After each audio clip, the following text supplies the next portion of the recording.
episode of Mission Matters. My name is Adam Torres, and if you'd like to apply to be a guest on the show, just head on over to missionmatters.com and click on Be Our Guest to apply. All right, so today I have Howie Zales on the line, and he is president of HJZ Productions and Viridity Entertainment Services, also known as VES. And he's going to be an upcoming author in our newly released book that's going to be coming out later this year. So our Business Leaders Edition. Howie, just want to start off by saying welcome to the show. Thanks, Adam. Grateful to be here. All right, Howie. So I know that you are an expert in this space, everything streaming and production and otherwise, and I'm excited to go into your background. I also want to know a little bit more about, kind of what the company did during the pandemic and how that looks, how you were able to help with connectivity for many businesses and events and functions out there. But to get us started, we will start this episode the way that we start them all, with our Mission Matters Minute. So Howie, we at Mission Matters, we amplify stories for entrepreneurs, executives, and experts. That's our mission. Howie, what mission matters to you? Yeah, so what matters to us is, we want to deliver the best product to our clients as possible. We want to be good people, contribute to our community as best as possible. And we just want to, service our clients and our community. It's awesome. Love bringing mission-based individuals and entrepreneurs on the line to share, why they do what they do, how they're doing it, and really how do we all as entrepreneurs and just as individuals out there, how do we all learn and grow from that? So great to have you on. I guess just to get us kicked off, where did this idea of entrepreneurship or being an entrepreneur, where did all that start for you?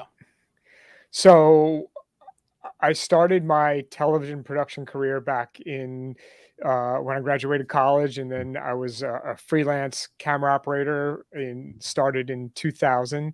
And a friend of mine who I went from kindergarten all the way through college together worked at MSNBC at the time in 2000. And I don't know if you remember, but Imus in the Morning, they used to do his radio show from MSNBC. Yeah. And on this particular occasion, they were taking his show on the road.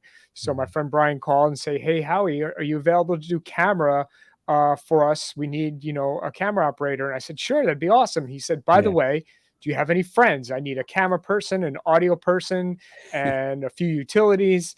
And I said, "Sure, I can ask around." And he said, "By the way, can you make it easy for me? Can you send one invoice and you pay them?" I'm like, "Sure." And I said, "There's got to be a business behind that." Yeah. And HJZ Productions was born. Wow, what a great story. So you were, I won't say an accidental entrepreneur, but this was so the first big client, and you're going out there, you do the job. I'm curious how you knew, or if there was a certain point in time, because there's different sides of this. So is there a certain point in time when you're like, okay, yeah, this is for me. I want to be an entrepreneur. I can see growing this and making a career out of this. Well, I didn't even know, and I'll be totally honest with you, I didn't even know the word entrepreneur at the time. I just knew that I was working in a very physical field. I was carrying a camera on my shoulder every time I worked. I needed a backup plan.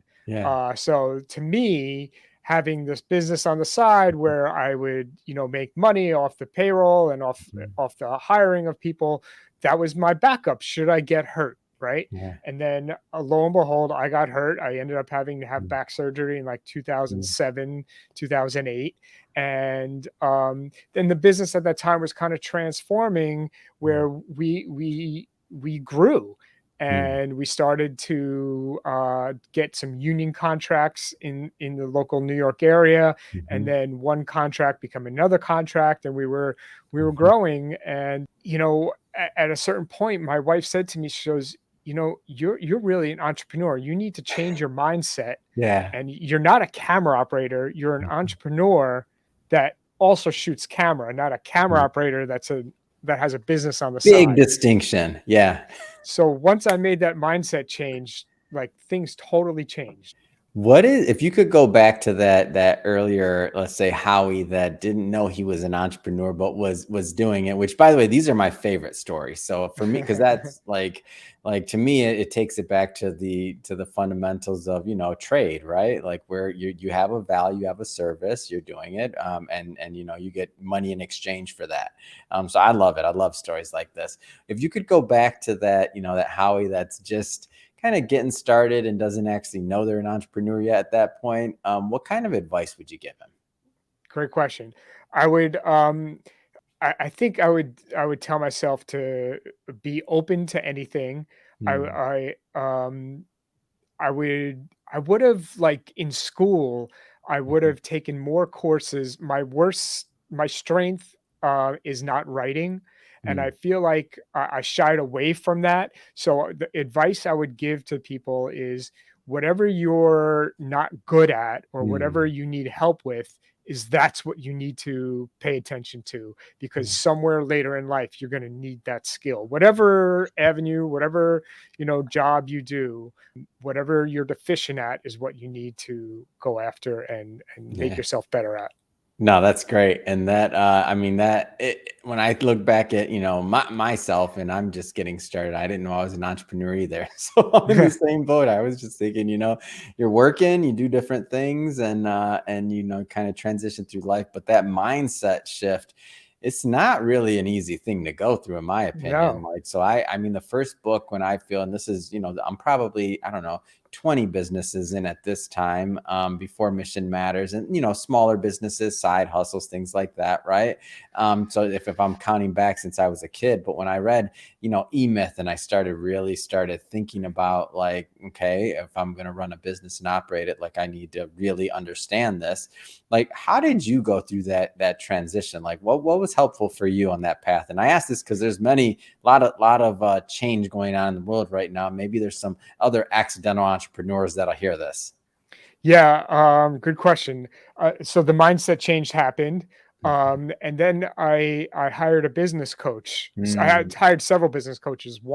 yeah, One LinkedIn coach who totally revamped my LinkedIn profile and yeah. gave me a system on how to go about generating leads and things like Mhm. that.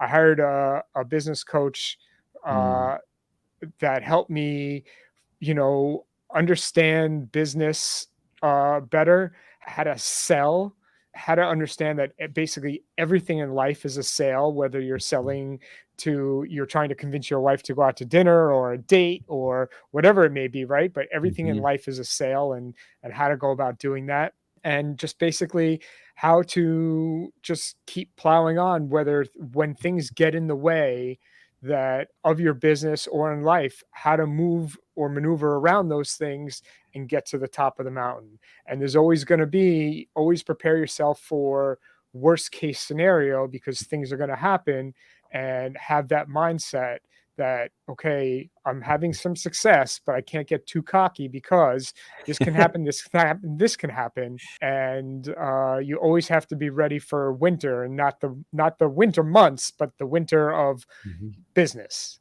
Yeah. It's well said, and now that Murphy's law might creep up once you get. I to this day, like if things are going too smooth, or if they're like things are really rocking and rolling over here, I'm like, all right, Adam, what are you missing? Right. So Like, what are you missing? You're missing something because you're maybe a little too comfortable at this moment. And then I start digging because something's gonna happen, right?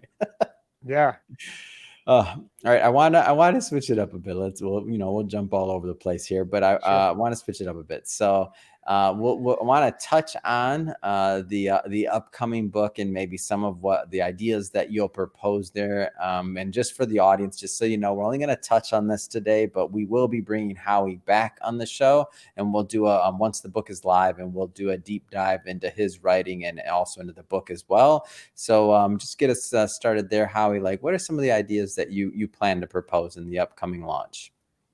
Yeah, just talk about our business and entrepreneurial journey and things like that. Yeah. I feel like the one of my favorite parts about putting out these books and also about showcasing stories of the individuals is that we all have, and I know you're, just through your work, not just yourself and what you create, but also through, the, thousands of ideal individuals you've worked with throughout your career, is the idea of like capturing a story, whatever your format is, right? Whether it's, through camera, video, audio, or book, like the power that a story has to move and to reach different audiences. How do you kind of tap into your own creativity, like whether it's writing or otherwise? Like how do you tap into your own creativity to tell a good story? Yeah, I feel like I'm most creative very early in the morning. I Mm, get up at 5 o'clock in the morning every day, or I try to as close as possible. And when it's quiet, I try to get most of my creative work done. I mhm, find that when I'm in the gym, which is in our house, working yeah. out, my mind does not stop, and I find that's when I have the most ideas and the most Mhm. creative about business as well. Great. I always come up with ideas in the shower. That's me. I don't know how. I'm taking a shower and I'm like, oh, that's it. And All right. also right before I'm about to fall asleep. Oh, I digress. All right. So HJZ production. So you mentioned a little bit. I do want to go further. So tell us a little bit more about the production company. Yeah, so HJZ Productions is a nationwide television staffing company. We concentrate in sports and entertainment TV crews. So if you're watching a Yankees game on TV, or we hire, we'll get called and hire the TV crew, the camera people, the audio people, the replay people. We hire them, we invoice for them, and then we payroll them. Hmm. What is you've been in this industry for a long time, like how has it evolved? I feel like especially in your space, so Yeah. sports, entertainment, otherwise, like not just equipment, but I just mean the industry as a whole. Like what have you seen through that evolution? Yeah, great question. It evolved in the sense that everyone, and the term is below the line. The Yeah. director and producer are above the line. Everyone else, the crew, is below the line. Mhm, Everyone below the line used to be independent contractors. They would be paid mhm, on a 1099. So you'd be responsible for paying your own taxes mhm, monthly, quarterly, yearly. However, you'd have to take out, we were always told a third of your each check, right? And you'd be mhm, responsible. Now, in most of the United States, freelancers are paid as employees. They mm, get a W-2 like any other employee, but they're at will or on call. So you're not working or showing up every single day. But yeah, when you do work, you're paid on a W-2, taxes are taken out, contributions are made to a mhm, union health plan, pension, and annuity fund in most cases. And you have the protections of full time employees, yeah. workers' comp, disability, things like that. And so for context for everybody that's watching this, out in the future, we're recording this in 2022. So just to kind of tee up this question, a lot of change going on, Howie, obviously with sports and things like that, like over the last couple of years, not as many live events, obviously, from when we're recording this. Like how did you kind of weather or transition through that part of the business? Through the pandemic. Yeah. Yeah. So on March 11th, 2020, for us, that was Mhm. our last event. Everything just stopped. Yeah. And no lie, it was difficult. Yeah. The one saving grace for us is we always we have to pay our people before we get paid. Yeah. So at that point, we were waiting on a lot of money to come in. Mm, So the fortunate part about that time period, we had money coming in because we had done a lot of work. So that was one advantage. yeah. And I think our company was the first company to put on a production in June of 2020, and that Wow. was the graduation of the West Point cadets. We were Mm, hired by West Point to broadcast or live stream the mm, graduation because the parents weren't even allowed to West Point for mm. the graduation. Wow, that's so transitioning to VES. Like how did that come out? Like how did that idea come up? So on that West Point show, Yeah. I met one of the people I met was the technical director that I hired. I Mm, didn't necessarily want to hire him, but the director who I hired said, mhm, I have to have my technical director, have to have this guy, Jamie. And I was like, no, I have plenty of people sitting at home that do that same position that are just mhm, as good. And he was like, I need my guy. And something in my gut said, you know what, go with what Patrick is saying. There's a yeah, reason why you have to meet this guy. So I mm, trusted my gut. I didn't put up a fight and I hired Jamie mm, and we hit it off instantly and he like introduced me to the world of live streaming. And fast forward, it's the middle towards the end of the summer, and I yeah, contacted the rabbi at the temple, who's also my friend, and I yeah, said, "Brian, we're not going to be able to do the services in it's 2020 with COVID." I said, "We're going to have to live stream everything. This mm, is what we're going to need to buy. This is what we're going to need to do." yeah, And as I'm setting up in the temple in early September, I get a call from a client who says, mm. I need to interview 9 Major League Baseball players in 9 separate cities. The interviewer cannot leave her home. Can you do this? I said, absolutely. I hung up the phone. I called my wife. I said, Jenny, I just agreed to do this. I have no idea how we're going to do it, but we got to figure it out soon because it starts in a month or less. Yeah. And that was how VES, Viridity Entertainment Services, was born. One event became another event, and it just snowballed. So throughout all this transition through the pandemic and otherwise, I see that, some obviously, some entrepreneurs didn't fare so well. Some created brand new business lines and new things out of really what that they had no plan of doing. Like you wouldn't have necessarily gone down this route if the event hadn't happened, right? Like, am I off on Yeah. that? Like you weren't thinking like, hey, we need to start getting into live streaming. That wasn't like on the roadmap, was it? No, I mean, as I was doing everything in the temple, I'm like, this is a lot of fun. There's got Yeah. to be a business behind it, but how, where?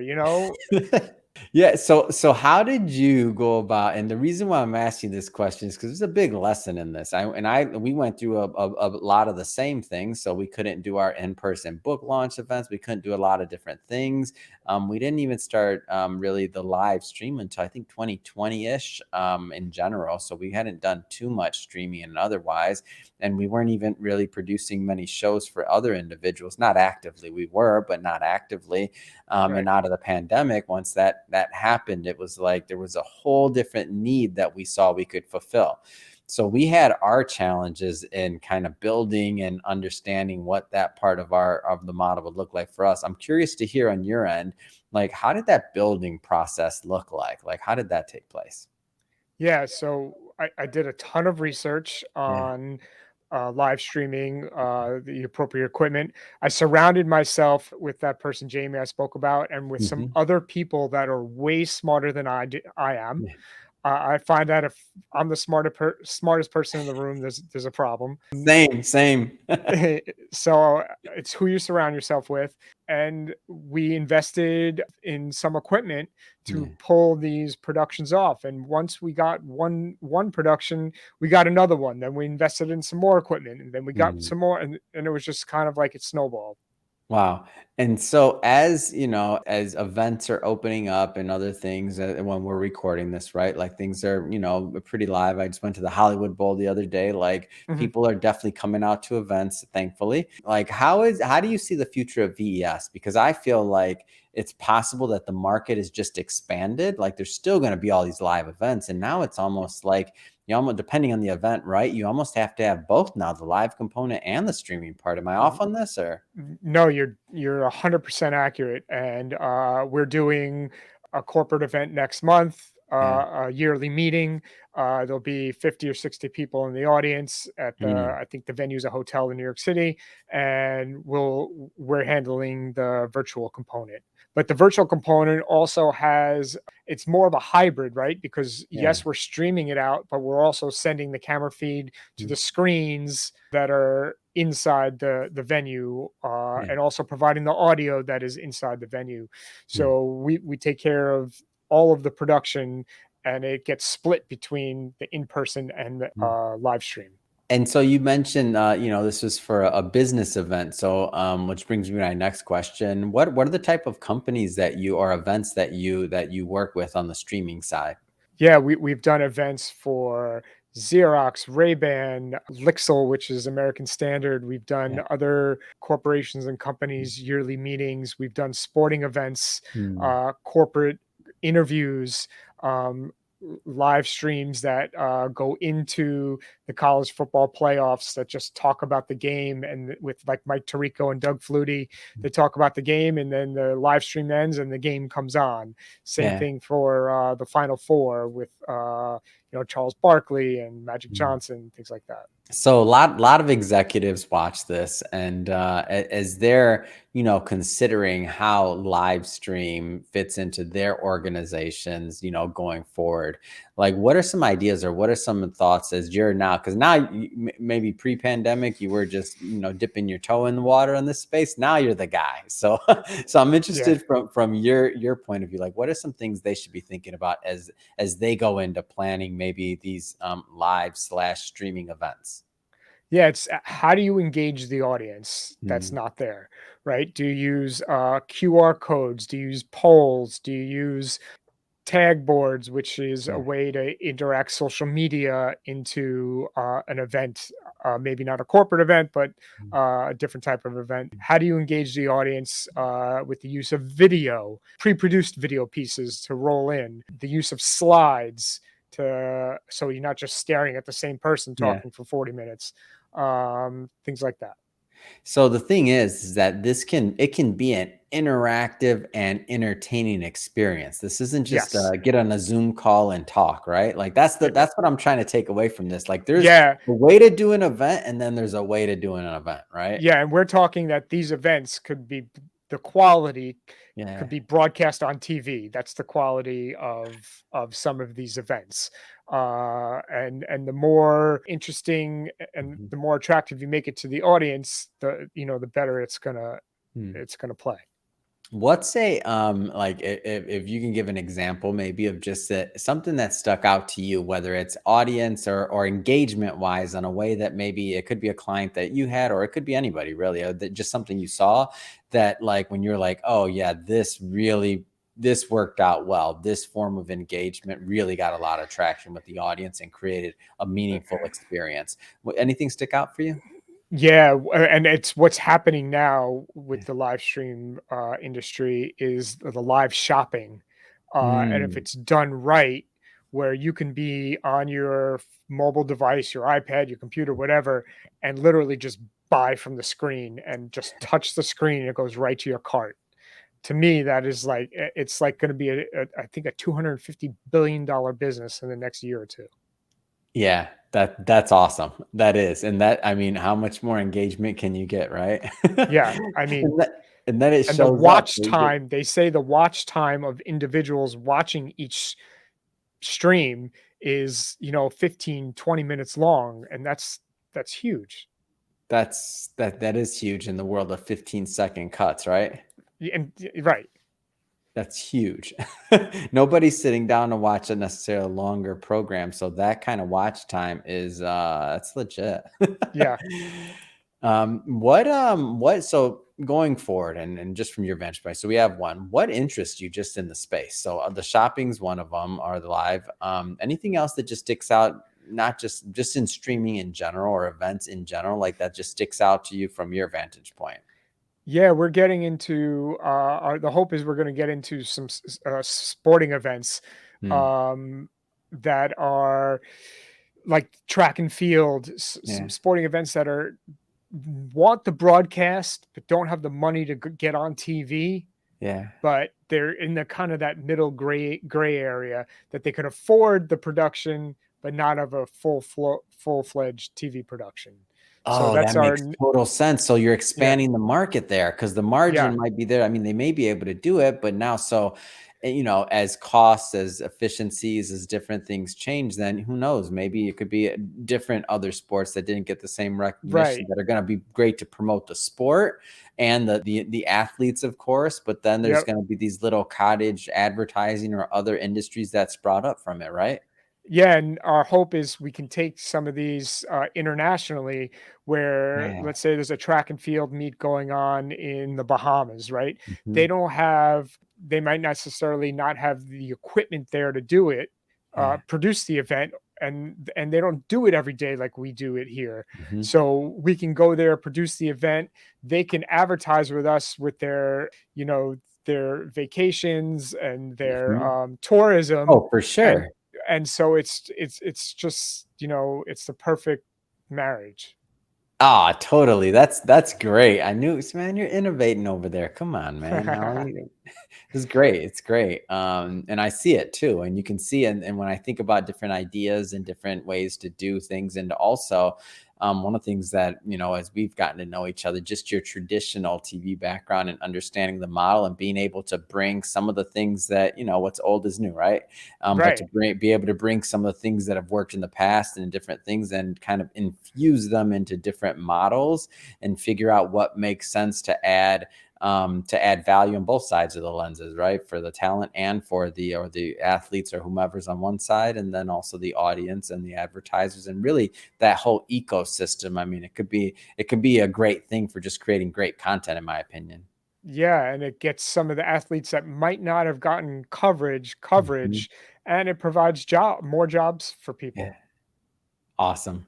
Well, Howie, first off, it's been great having you on the show. I'm excited for the next time we get to work with each other after the book is live. Of course, I'm going to bring you back on the show, and I want to go Excellent. further into your writing and your ideas on entrepreneurship. But today, I did want to just give it a good introduction to you, to the audience. That being said, if somebody wants to connect and to follow up and to learn more about either of your companies, what's the best way for them to do that? Yeah, howiezales.com. You can find my podcast there, and you can find our family of websites, Hmm. all from just that one URL, howiezales.com.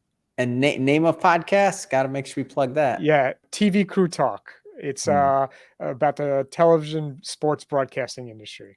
it's awesome. And what's kind of the, because I definitely want my audience to go check that out and to subscribe. What's kind of the flavor of the show? Like, give us a little bit of a Yeah, feel. we talk to other people, other television camera people, audio people, to just, we've had some great life experiences. I've Yeah. gotten to travel the world many times over. Mm. I've done Olympics, Super Bowls, Kentucky Derbies, and had some awesome experiences. So I'm just trying to draw those other experiences out from other people like me. What's one of your favorite moments from just being a host? Like, what's any stories or anything stick out? And I know that's the most unfair question to ask any podcast host or host of anything. Which one of your children are your favorite? Which interview? No, what, anything that sticks out as like one of those memorable moments that just you got with you. Yeah, I had my good friend on the show, and we were kind of reminiscing about, I call her my TV road wife. Mhm. We traveled the world together, just reminiscing about our all of our travel stories. Oh, that's awesome. All right. Well, we'll be sure to put all that information, all the links and stuff to your site and otherwise in the show notes so that our audience can check out your show and go and check you out as well and the company. And speaking of the audience, if this is your first time with Mission Matters or listening to an episode or engaging with the platform, we're all about bringing on entrepreneurs, executives, experts, having them share their businesses, their mission, why they do what they do, how they're doing it, and really what we can all learn and gain from it so that we can all grow together. If that's the type of content that sounds interesting or memorable to you, we encourage you, hit that subscribe button, because I have many more mission-based individuals coming up on the line, and we don't want you to miss a thing. And Howie, again, great having you on the show. Until the next time, thanks again. Thanks, Adam.